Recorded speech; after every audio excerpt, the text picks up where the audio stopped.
Hello दोस्तों, तो हमारा यह वीडियो है आंग्ल मराठा संघर्ष का। तो इस वीडियो में हम मराठा और अंग्रेजों के बीच जो पहला लड़ाई कैसे हुआ, कब हुआ, क्या रीजन थे, इस सब के बारे में देखेंगे।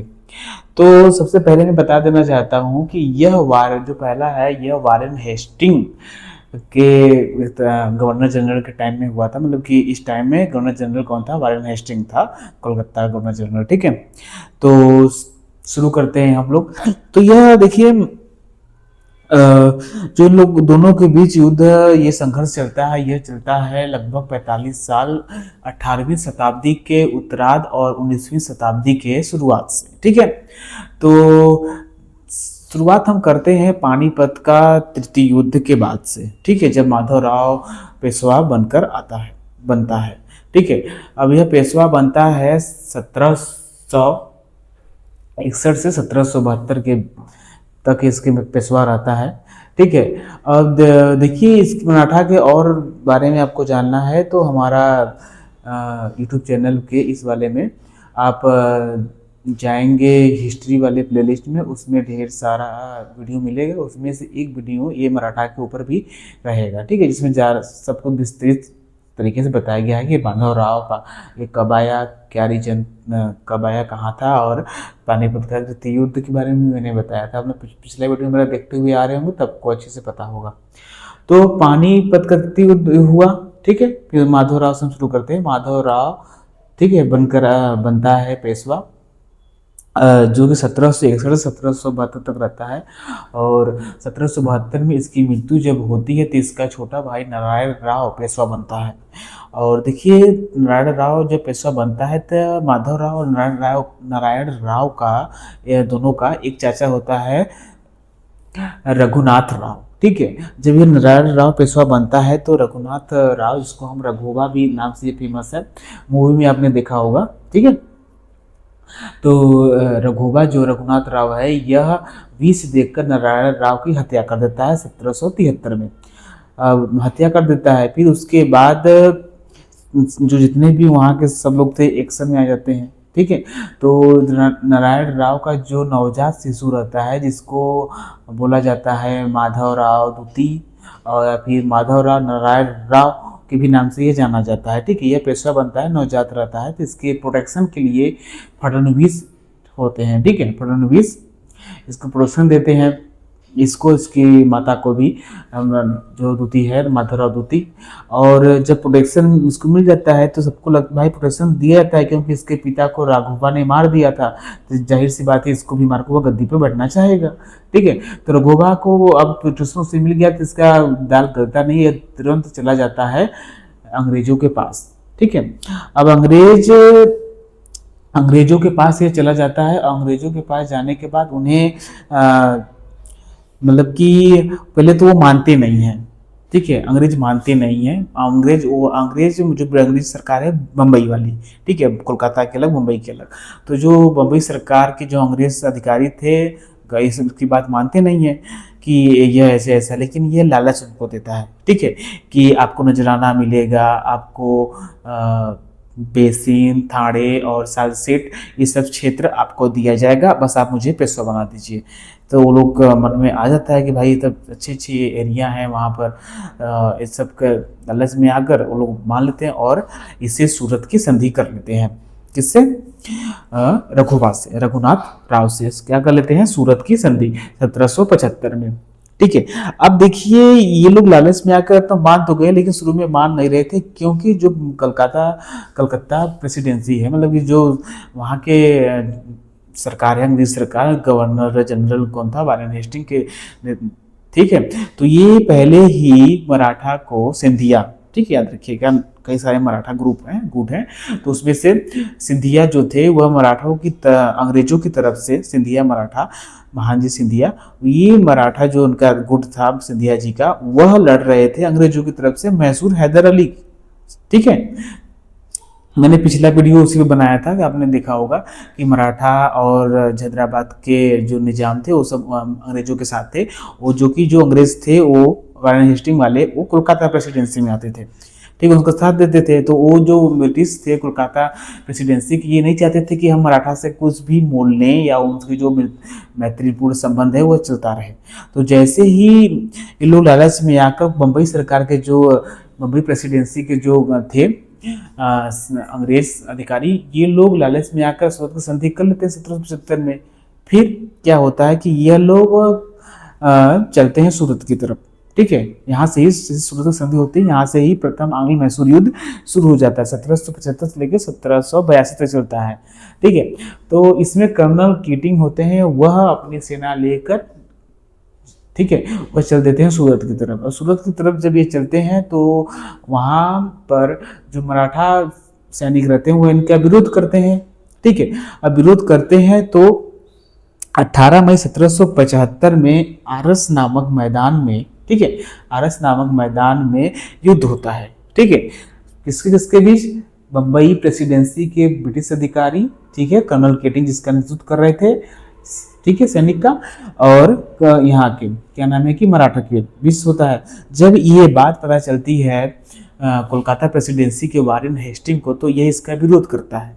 ठीक है, और विरोध करने के बाद इसको बताता है कि यह बहुत ही अविवेकपूर्ण है और बहुत ही क्या नाम है कि घातक है, ये सब बताते हैं। और इसे बताने के बाद वह पुरंदर की संधि करते हैं। ठीक है, पुरंदर की संधि 1776 में।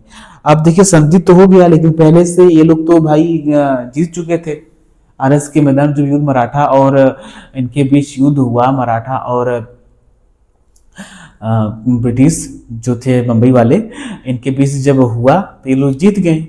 अब वो पुरंदर की संधि में क्या हुआ कि पुरंदर की संधि में कि जितने ये लोग थे, मतलब कि जीते हुए थे, अंग्रेज जीते हुए थे, सालसेट और थाड़े, ये तो उन्हीं के नियंत्रण में रहेगा। सालसेट और थाड़े उन्हीं के नियंत्रण में रहेगा। बस ये रघोबा का क्या करेंगे, साथ नहीं देंगे, समर्थन छोड़ देंगे रघोबा का। बस ये हुआ।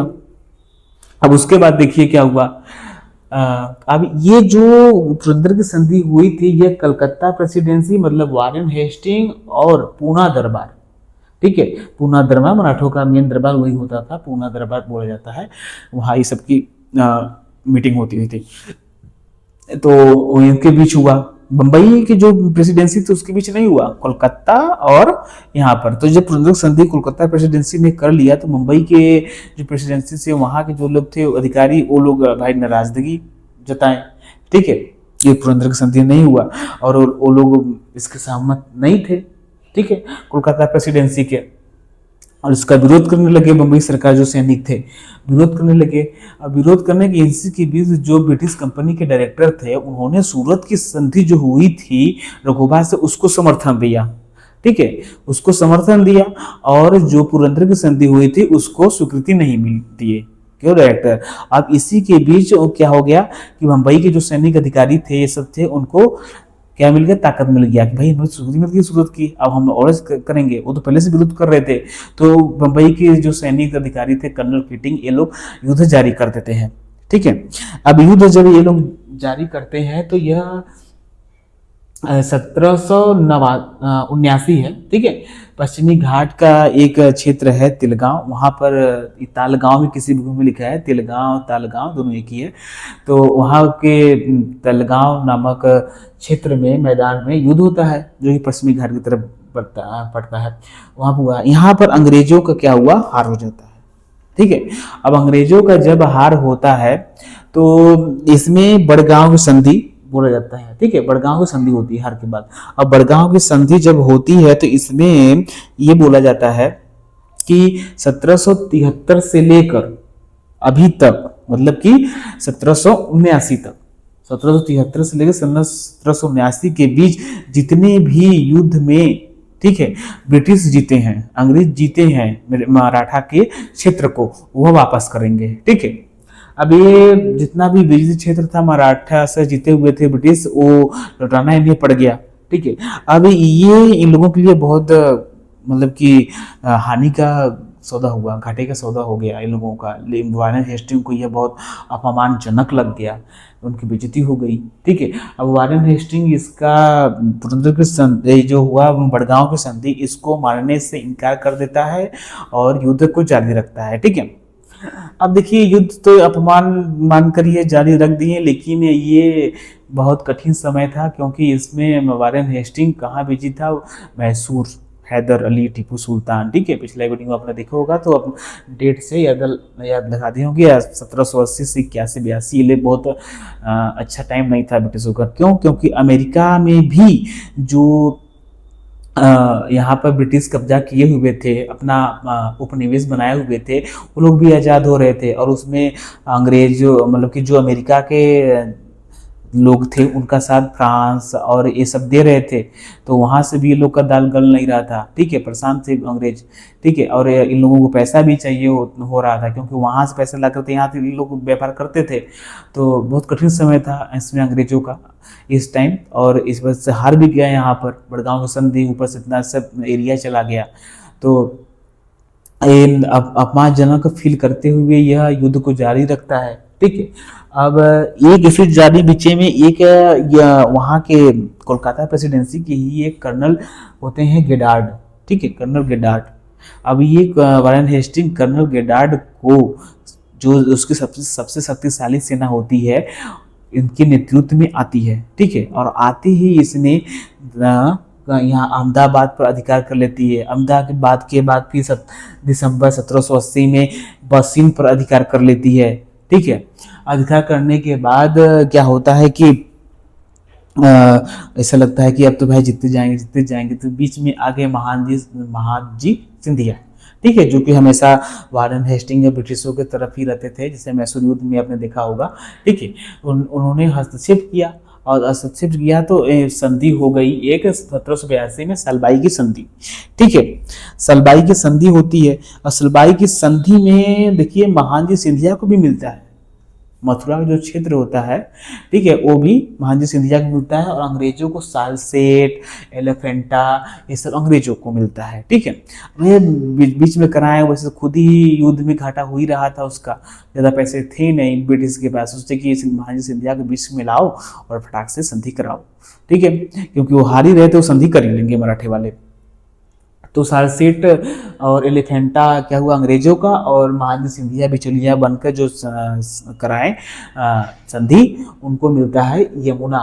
ठीक है, सॉरी मैंने मथुरा शायद बोल दिया था, तो यमुना के जो पश्चिमी क्षेत्र है वो मिलता है। ठीक है, यमुना की जो नदी की बात कर रहे हैं, तो उसके पश्चिमी क्षेत्र किसको मिलता है, महाजी सिंधिया को मिलता है।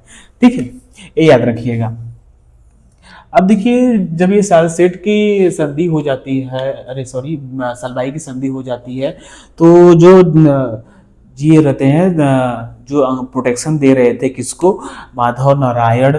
ठीक है, माधव नारायण को दे रहे थे, जो नवजात शिशु बना था पेशवा फडणवीस, जो दे रहे थे प्रोटेक्शन, उनकी बात उतना देखा नहीं गया, और बल्कि महाजी सिंधिया की बात को तवज्जो दिया गया।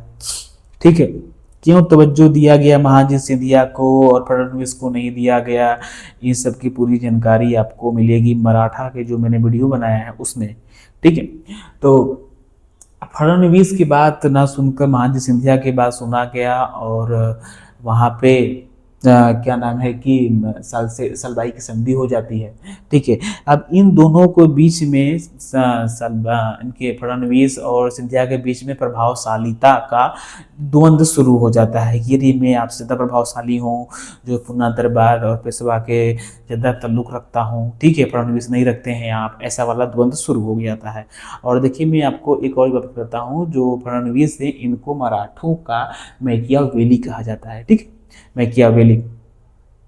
अब देखिए उसके बाद अभी जो ये सलबाई की संधि होती है, सलबाई की संधि में क्या रहता है कि सलबाई की संधि में, यहाँ से डायरेक्ट यहाँ पर आइए, सलबाई की संधि में क्या हुआ कि एक पहला चीज़ तो सालसेट और एलिफेंटा अंग्रेजों का, यमुना मिल गया, यमुना मतलब कि अंग्रेजी दिए होंगे कि आप इनको मिल गया, क्या नाम है कि सिंधिया को। इसमें देखिए माधव राव द्वितीय को पेशवा स्वीकार कर लेते हैं अंग्रेज। ठीक है, स्वीकार कर लेते हैं और प्लस उनको पेंशन भी देना स्वीकार कर लेते हैं, और रघुबा का समर्थन नहीं, क्योंकि रघुबा को एक समर्थन खत्म, यहाँ तो समर्थन मिला हुआ था, ठीक है, लेकिन जैसे पुरंदर की संधि हुई थी रघुबा का समर्थन देना इनकार हो गया।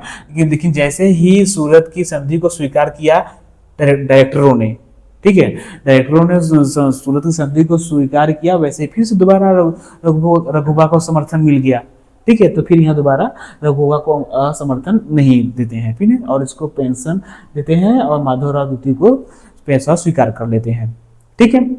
अब देखिए जो हमारा अगला वीडियो है वह आंग्ल मराठा द्वितीय युद्ध के बारे में होगा।